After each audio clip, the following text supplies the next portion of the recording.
Right, there we go. Okay. Right, thank you for that, James. It's an act to follow. While we were doing the worship, I was so sort of excited and almost overwhelmed by all the songs that the worship team was singing. So much about suffering and the way Jesus keeps our head above water during the suffering and oceans. And I know the first one, Blessed Be Thy Name, I think Matt Redman, I believe, wrote that after the death of his baby. Just so much about continuing to worship God and the suffering that's around. So I am... Is it up there? Oh, yes. So I am going to talk about the parable of the wheat and the weeds. If I can see if I can get this to go on. Yes. Right, the parable of the wheat and the weeds, sometimes known as the parable of the wheat and the tares, and sometimes just known as the parable of the weeds. And I've written that it's a parable about the kingdom of heaven, about good and evil, about judgment, and about God's mercy. So we've got quite a lot to get through in 12 minutes. Anyway, so just a little bit of context before we read the parable. This parable is in Matthew, and it's only found in Matthew. And it comes just after Jesus has told the crowd the parable of the sower. You know, where about the spreading, how the sower spreads the seed, which is the message of the kingdom, and how sometimes it falls on rocky ground or on the path and it doesn't flourish or gets eaten by birds or choked by weeds. And sometimes the message of the kingdom grows well and flourishes and multiplies. And after Jesus has told this parable, it sounds like the disciples are thinking, oh, not everyone seemed to get that. And they ask Jesus in verse 11, they say, why do you speak to the people in parables? And Jesus replies, the knowledge of the secrets of the kingdom of heaven has been given to you, but not to them. So the knowledge of the secrets of the kingdom of heaven. So, what he's saying is the parables, the knowledge in those parables is just for some people at this time, just for people who are ready for it. And he says in verse 13, though seeing they do not see, though hearing they do not hear or understand. And then he says in verse 16, blessed are your eyes because they see, and blessed are your ears because they hear. So Jesus is saying to the disciples, here is the message of the kingdom for you, and it's there for others as well, but only for those that are ready to hear, that are ready to see. And then after that, Jesus goes and he tells the disciples this parable of the weeds that we're going to look at in a few moments. And two others as well follow this very quickly, the parable of the mustard seed and the parable of the yeast. I think both of these are actually going to be looked at later on in this series. But what's special to me, what struck me, was that they all start with the words, the kingdom of heaven is like. And in each case, Jesus is telling his disciples about the kingdom of heaven. So let's just have a read this. So Matthew 13, starting at 24. Jesus told them another parable. The kingdom of heaven is like a man who sowed good seed in his field. But while everyone was sleeping, his enemy came and sowed weeds among the wheat and then went away. When the wheat sprouted and formed ears, then the weeds also appeared. The owner's servants came to him and said, Sir, didn't you sow good seed in your field? Where then did the weeds come from? An enemy did this, he replied. And the servants asked him, do you want us to go and pull them up? No, he answered, because while you're pulling the weeds, you may root up the wheat with them. Let both grow together until the harvest. At that time I will tell the harvesters, first collect the weeds and tie them in bundles to be burned, and then gather the wheat and bring it into my barn. So, then Jesus follows by reading, by saying about the parable of the mustard seed, teaching the parable of the mustard seed and the parable of the yeast. And then he leaves the crowds and he goes into the house. And his disciples follow him and they ask him to explain the parable of the weeds. So if we just go on to the next bit, which is, so this is where Jesus explains what it means. He interprets it. He says, then he left the crowd and went into the house. His disciples came to him and said, "Explain to us the parable of the weeds in the field." And he answered, "The one who sowed the good seed is the Son of Man. The field is the world, and the good seed stands for the sons of the kingdom. The weeds are the sons of the evil one, and the enemy who sows them is the devil. The harvest is the end of the age, and the harvesters are angels. As the weeds are pulled up and burned in the fire, so it will be at the end of the age. The Son of Man will send out his angels, and they will weed out of his kingdom everything that causes sin and all who do evil. They will throw them into the fiery furnace, where there will be weeping and gnashing of teeth. And then the righteous will shine like the sun in the kingdom of their Father. He who has ears, let him hear." So that's quite scary. Let's just go back to the original one. Just keep that one up there. So that's quite a scary ending. And just like in the parable of the sower, Jesus is using a farming analogy to sort of keep his audience sort of interested. They would have understood about all the farming stuff. But of course, we're not farmers, so let's just find out a little bit about these weeds or tares. Now, it's thought that the weed was something called darnel. Now, this was well known at that time as a pest to wheat farmers, a bit like the Japanese bindweed of its day. It looked like wheat, and that was what was so difficult about it. It was really hard to tell what was what, and you couldn't tell it was not wheat until the point where the wheat was coming up with the ears, and it wasn't until then that you could tell that you had a field of weeds and not a field of wheat. So it could ruin your crop, and all of a sudden, when it's too late, you find that you haven't got what you thought you had. And it was actually a well-known revenge at that time. It sort of amused me after hearing what James was talking about revenge.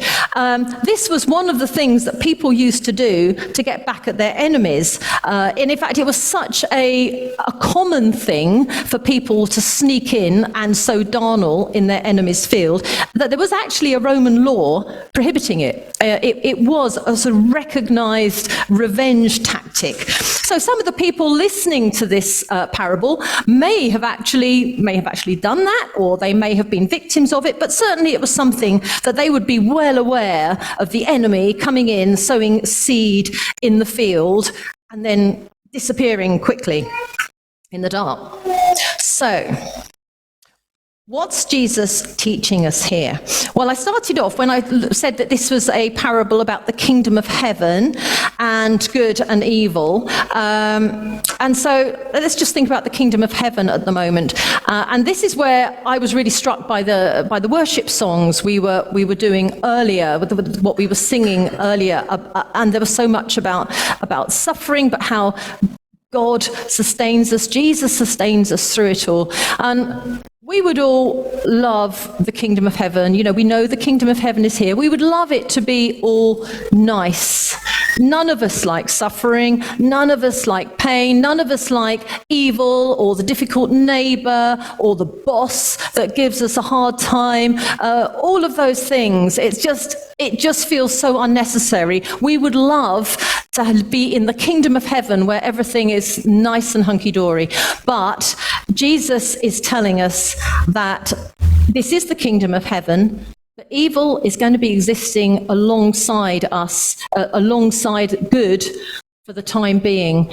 We can't be just wishing it away. The fact is, evil and good are going to be growing alongside each other for the time being.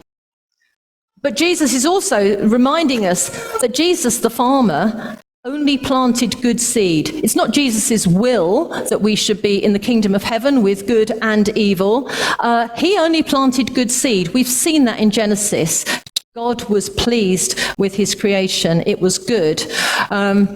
and then God entrusted men to look after it. But we see in here, while men slept, it says, yes, but while everyone was sleeping, his enemy came. While man slept, Satan sows the bad seed, the evil seed. Satan creeps in while they're not looking and causes chaos. And that's what happens to us. That's something we are all vulnerable to, the deceit of Satan as he sort of like sneaks in, drops in temptation or drops in evil. And we don't even notice it happening a lot of the time. A lot of the time we're just oblivious to it. But he drops it in and then disappears and leaves it to establish. How often have you had a little bit of resentment about something and then it just grows and grows and builds? Or the lie that perhaps you might have told that again grows and grows and builds and becomes more difficult. It's about Satan creeping in, and while we're unaware, dropping in the evil seed, and that starts to grow, and without us realizing, it's starting to choke the wheat. So the thing, though, that would have really surprised the listener here is, why doesn't the farmer allow the men to pull up the weeds? This would have seemed strange, because anyone here that's a gardener knows that as you get weeds in the garden, you don't leave them to grow so you can't see the roses. You get rid of them. As soon as you can spot them, you get rid of them. This would have seemed so strange to them. Sorry, I have just lost my page here, and let's just find it again. See what exactly he says. So the owner's servants came to him and they said, "Sir, didn't you sow good seed?" And he said, "Where did the weeds come from?" "An enemy did this," he replied. And then the servants say, "Do you want us to go and pull them up?" And he says, "No, because while you are pulling the weeds, you may root up the wheat with them. Let both grow together until the harvest." Now that would have seemed very, very odd to the farmers at the time. They would have tried to pull up the weeds.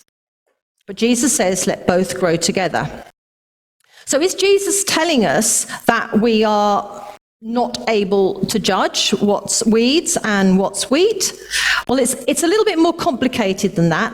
I mean, if the men tried to pull up the weeds, it would have been very difficult for them to decide what was weeds and what was wheat. It was very likely that they would have pulled up some wheat while they were doing that, and some wheat would be lost because they look alike. But there's some verses here that start to guide us. In 1 Samuel chapter 16, verse 7, it says, "The Lord does not look at the things man looks at. Man looks at the outward appearance, but the Lord looks at the heart." And in John 7:24, he says, thanking Andy for this one, "Why are you angry with me for healing the whole man on the Sabbath? Stop judging by mere appearances and make a right judgment." So Jesus seems to have stopped the men pulling up the weeds because actually he doesn't think they would be able to pull the right things up. He thinks that they will get confused between what's weeds and what's wheat, and he doesn't want them to make that mistake. Now that doesn't mean that as Christians we don't judge. In Corinthians 5, Paul says, "What business of mine is it to judge those outside of the church? Are you not to judge those inside? God will judge those outside." So it seems that, we know as Christians, we're called not to judge the outward appearance, but we are called to humbly confront sin in our fellow believers and to hold them accountable. And that's part of being in the church, to build up the church and to encourage. Sometimes we have to spot sin in our fellow believers. But in the context of this parable, we're talking about the seed that the enemy has sown. And Jesus is saying that we're not able, the men will only look at the outward appearance of that weed, and they wouldn't be able to tell whether it was weed or wheat, and they could make a mistake. So in a bigger context, imagine what would happen if we apply this to to now, if we try and apply this to life as a Christian, what Jesus is saying here is that we could judge people as weeds and get it completely wrong. And we can likewise judge people as wheat and get it completely wrong. And he's saying that he will judge that at the end of time. When it comes to the harvest, Jesus will decide what's wheat and weeds. And if we think about it, if Jesus were to call the harvest now, how many people who are going to become believers in the future would be gathered as weeds, would be gathered for the furnace? We are all sinners. We all hope that we're wheat, but actually, only Jesus can judge that. And really, it's only the knowledge and the forgiveness of Jesus that separates us from the weeds. The only thing that makes us different is actually we have the forgiveness of Jesus. That's what makes us wheat. And leading on from that, then, what we see here is that this is also a parable of God's mercy. Now, you may be thinking about why is this a parable of God's mercy? Because we get to the end, he's taking all the weeds, he's burning them, they're all going into the fiery furnace, and then he takes the wheat into his barn. And it's hard to see how that can be a parable of mercy. So let's just step back. Surely, what do you think is the most common stumbling point to people in faith? Think it might be, or the most common question where people go, why? It's surely about why there's so much suffering. There's surely so much suffering. Why is there so much suffering in the kingdom of heaven? Why do we see, we've only got to look around us and we see wars, we see Ukraine, we see Afghanistan, we see famine, we see people dying in Africa, and closer to home we see things like recession, people having to use food banks. There is so much suffering. And we've been singing about Jesus being obviously more powerful than Satan. We know that the battle is won. We know that Jesus has the power to wipe out evil. So why doesn't he? Is he indifferent? Why is there so much suffering when we know that he could stop it?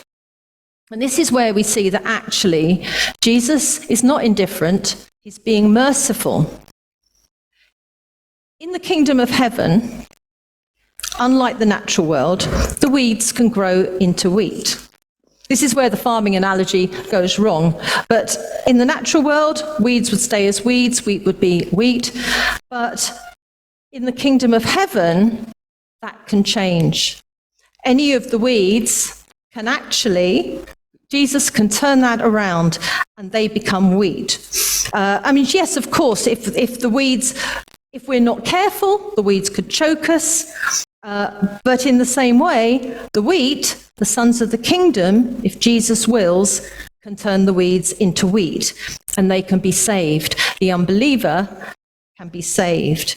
And this is where, like earlier on, where I was saying, if Jesus called the harvest now, how many people would miss out on being taken into the barns as wheat? Jesus is working so that as many as possible can be changed. As many as possible can know his forgiveness, as many as possible can have salvation and know him and be gathered as wheat at the harvest. And it's only because of Jesus' tender mercy, his love for humanity, that he waits, he holds back on the harvest for as long as possible so that as many as possible can be saved and gathered into his barns. So he's not indifferent. He hurts and he grieves over the suffering more than we do. But it's because of his love for humanity that he wants as many to be saved as possible. So, recapping. So the kingdom of heaven is here. This is the kingdom of heaven. And yes, there's suffering. But until the day of the harvest, Jesus tells us that good and evil will continue to coexist.